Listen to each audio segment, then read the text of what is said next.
दोस्तों, आपका स्वागत है मेरे इस यूट्यूब चैनल पर। अगर आपने मेरे इस चैनल को अभी तक सब्सक्राइब नहीं किया है तो इस चैनल को सब्सक्राइब कर दें ताकि मैं जो भी वीडियो डालूँ आप तक सबसे पहले पहुँचे। और इस चैनल पर आपको फार्मेसी की ऑल वीडियो जितनी भी फार्मेसी सिलेबस से रिलेटेड हैं आपको सारी वीडियो इस चैनल पर मिल जाएंगी। तो आइए शुरू करते हैं फार्माकोपिया की। तो इससे पहले मैं इंडियन फार्माकोपिया के ऊपर भी वीडियो बना चुका हूँ और ब्रिटिश फार्माकोपिया के ऊपर भी बना चुका हूँ। अगर आपने वो सब नहीं देखी हैं तो मैं डिस्क्रिप्शन में लिंक दे दूँगा और आई बटन में भी लिंक दे दूँगा जो कि आप ऊपर देख रहे हैं। तो आज हम बात करेंगे यूनाइटेड स्टेट फार्माकोपिया। ये भी एक इलीगल बुक है और ऑफिशियल बुक है।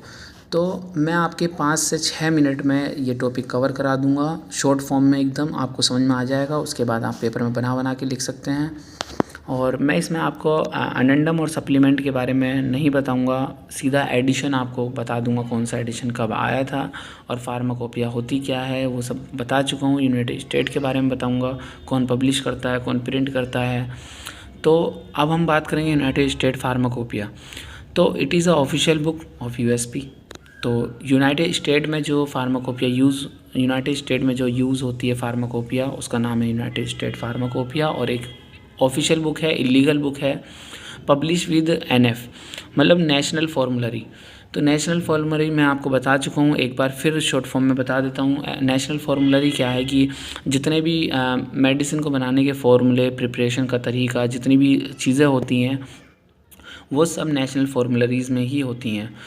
और तो ये जो यूएसपी पब्लिश होती है वो नेशनल फॉर्मूलरीज़ के साथ होती है।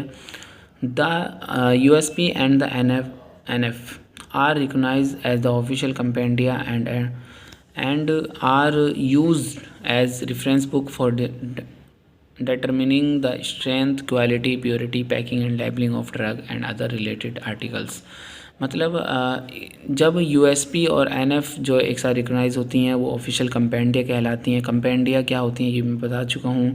जब कोपिया और फॉर्मूलरी आपस में मिलते हैं तो ड्रग कंपेंडिया बनता है। तो ये एक ऑफिशियल बुक है और ये एक रेफरेंस के तौर पे भी बुक को यूज़ किया जाता है स्ट्रेंथ, क्वालिटी, प्योरिटी वगैरह मेडिसिन की चेक करने के लिए, पैकिंग करने के लिए, लेबलिंग करने के लिए इस बुक का हम यूज़ करते हैं। तो जो यूएसपी है वो पब्लिश करता है यूएसपीसी मतलब यूनाइटेड स्टेट फार्माकोपियल कन्वेंशन के द्वारा ये पब्लिश होती है United State pharmacopeia. United State pharmacopeia also recognized standards for food ingredient and dietary supplements. तो यूएसपी जो है प्रोवाइड करती है हमें स्टैंडर्ड्स किसके लिए, फूड इंग्रेडिएंट के लिए इसमें ज़्यादा होते हैं, डाइटरी सप्लीमेंट्स होते हैं के लिए स्टैंडर्ड्स प्रोवाइड करती है।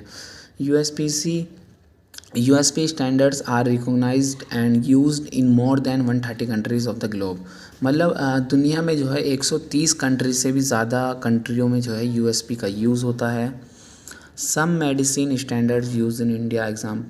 तो कुछ मेडिसिन हैं जो हम यूनाइटेड स्टेट फार्माकोपिया से बनाते हैं, जैसे कि सीजोडोन 1 है, एलम्प्राजोलाम है, नींद की दवाई डायज़ेपाम है, एटोरवास्टैटिन, कोलेस्ट्रॉल वगैरह की कुछ मेडिसिन ऐसी हैं जो हम यूनाइटेड स्टेट फार्माकोपिया की हेल्प से बनाते हैं।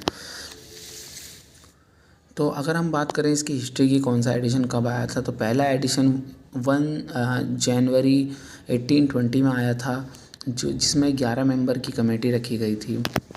Medical committee met in senate chamber of US. मतलब यूनाइटेड स्टेट में सीनेट चैम्बर में एक कमेटी रखी गई थी जिसमें 11 लोग थे। उसके बाद 1 साल बाद पहला एडिशन आया था 1820 में, 15 दिसंबर 1820 को आया था। मतलब 1 जनवरी को मीटिंग रखी गई थी और 15 दिसंबर को आ गया था। तो जो फर्स्ट नेशनल फार्मूलरीज़ थी वो प्रिंट हुई थी 1888 में। उसको जो पब्लिश करता था नेशनल फार्मूलरीज़ को वो एपीए करता था, मतलब अमेरिकन फार्मास्यूटिकल एसोसिएशन। और जब USPC United state pharmacopoeial convention जो था जो यूएसपी को प्रिंट करता था उसने जो है 1975 में नेशनल फार्मूलरीज़ को परचेस कर लिया था एपीए से, मतलब अमेरिकन फार्मास्यूटिकल एसोसिएशन से नेशनल फार्मूलरीज़ ख़रीद ली थी। उसके बाद ठीक 1 साल बाद 1976 में यूएसपीसी जो है रिलीज़ होने लगी नेशनल फार्मूलरीज़ के साथ, जिसका टाइटल रखा गया था यूएसपीसी एनएफ। तो जो फर्स्ट एडिशन आया था 1820 में आया था, उसके बाद 10 साल बाद जितने भी एडिशन थे उसके हर 10 साल में आने लगे, 1830, 1840, 50, ऐसे 1942 तक तो ऐसा ही हुआ, हर 10 साल में एडिशन आने लगे। 1942 के बाद से जो नेक्स्ट एडिशन आते थे वो हर 5 साल में आने लगे। तो 1942 से लेकर 2000 तक हर 5 साल में एडिशन आए, और 2000 के बाद से हर साल उसका एडिशन आता है। एवरी ईयर जो है एनुअली जो है वो प्रिंट होती रहती है, हर साल उसका न्यू एडिशन आता है। और जो लास्ट वर्ज़न जो अभी लेटेस्ट है वो 1 नवंबर 2020 को जो एडिशन आया है वो हम फ़िलहाल अभी देख रहे हैं। ऐसे ही इंडियन फार्माकोपिया के ऊपर मैं वीडियो बना चुका हूँ, फार्माकोपिया भी मैंने समझाया है। तो अगर आपने वो सब वीडियो मेरी नहीं देखी हैं उन सबको जाकर देख लें और चैनल को सब्सक्राइब कर दें। वी आर द फार्मासिस्ट, हम फार्मेसी कर रहे हैं तो हम फार्मासिस्ट हैं।